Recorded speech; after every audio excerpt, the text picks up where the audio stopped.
Assalamualaikum warahmatullahi wabarakatuh. Bismillahirrahmanirrahim. Alhamdulillahirrahmanirrahim. Assalatu wassalamu ala asrafil anbiya al-mursalin wa ala alihi wa sahbihi asma'in. Amma ba'd. Para hadirin yang berbahagia, rasanya hidup terasa jadi tak enak manakala seseorang mesti dipaksa membicarakan diri sendiri setelah terlebih dahulu ditelanjangi. Hukum kehidupan memang selalu adil, mesti secara tidak sengaja diperjuangkan. Di alam nyata, kau boleh berlaku curang kepada samamu, bahkan terhadap dirimu sendiri. Tetapi di alam sana, kecuranganmu terkuak langsung oleh Allah. Tercatat lengkap oleh malaikat raqib dan atid, terdata rapi oleh seluruh anggota keluargamu. Sesuai dengan firman Allah, A'udzubillahi minasyaitonirrajim, Bismillahirrahmanirrahim. Al-yawma nakhtimu ala afwahihim wa tukallimuna aydihim wa tashhadu arjuluhum bima kanu yaksibun. Pada hari ini kami tutup mulut mereka dan berkatalah kepada kami tangan mereka, dan memberi kesaksianlah kami kaki mereka terhadap apa yang dahulu mereka usahakan. Barangkali terlalu jauh membicarakan di alam sana. Di alam nyata pun kita mampu mendapatkan keadilan, sebab dunia ini adalah cermin besar yang pernah kita miliki. Cermin besar itu bisa memantulkan apa saja yang terjalani. Keadilan dan kecurangan dapat dengan mudah terkenali di dalamnya. Kalau kita rajin bercermin, maka pandanglah, nikmatilah, dan milikilah, tetapi telitilah dengan penuh kewaspadaan dan kearifan. Sehingga kita tidak menjadi korban ini dari apa yang kita pandangi dan miliki itu. Pernahkah kita mendengar nama para diktator dunia yang gagal menelanjangi diri sendiri, lantas memaksa rakyatnya menelanjangi? Mereka lalu mengirim peti kematian buat mereka. Bukankah itu pertanda bahwa barang siapa yang tidak adil terhadap diri sendiri, dia bakal diadili oleh rakyatnya, dia bakal dimarahi oleh Tuhannya. Maka membicarakan diri sendiri memang berat, namun ia juga persyaratan. Syarat untuk tegak secara terhormat. Dunia ini memang penuh konflik, tetapi jangan biarkan konflik ini berkepanjangan, yang membuat kita semua terlap dalam mimpi-mimpi yang memalukan. Hadirin yang berbahagia, mengapakah kita diam sajakah menyaksikan ketidakadilan di tengah-tengah masyarakat yang berlahan dan menemukan bentuk terbaiknya?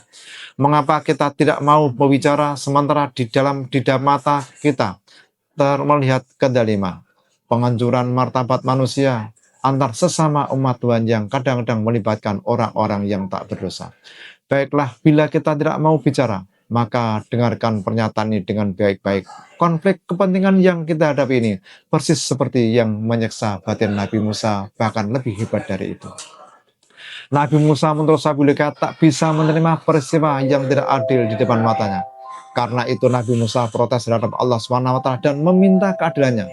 Allah SWT memerintahkan kepada Nabi Musa untuk bersembunyi di tepi sebuah sendang mata air, serasa memperhatikan berbagai peristiwa yang akan terjadi di tempat itu. Syaratnya Nabi Musa tidak boleh campur tangan apapun yang terjadi. Oleh karena itu, hadirin rahimakumullah, apakah kita mengira ketidakadilan yang diperbuat oleh orang-orang itu tidak mendapat ganjaran yang istimewa dari Allah? Apakah kita menyangka bahwa Tuhan telah mati bersamaan dengan kematian nurani para malaikat, para penjahat kemanusiaan itu? Tidak. Sekali-kali janganlah kita meragukan kehadirat Tuhan di sisi umatnya yang tertindas dan teraniaya.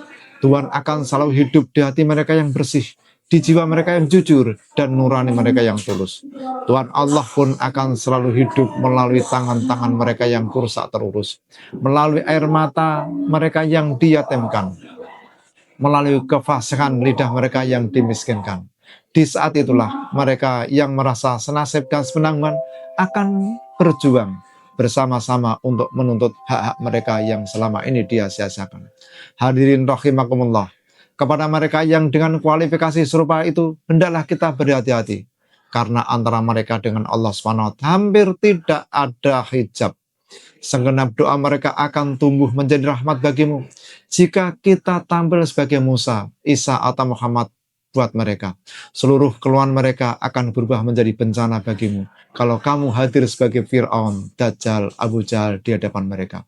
Kalau sudah begini, pilihan elok sepenuhnya berpulang pada diri kita sendiri, karena tatkala kecemasan telah mewabah, tatkala keputusan kian menjamur, saat itulah kata-kata tak lagi bermakna, pidato tak lagi berguna, yang dibutuhkan adalah kerja nyata.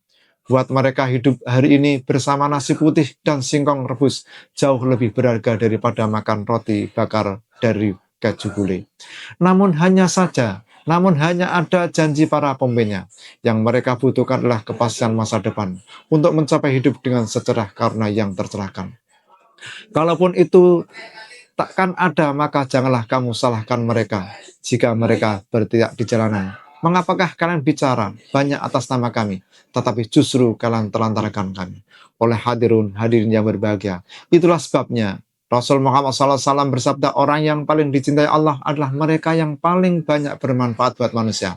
Dan amal yang paling utama di antara manusia adalah menggembirakan hati orang mukmin, menghapus rasa lapar orang miskin, membantu mengeluarkan kesulitan orang-orang lemah dan teraniaya.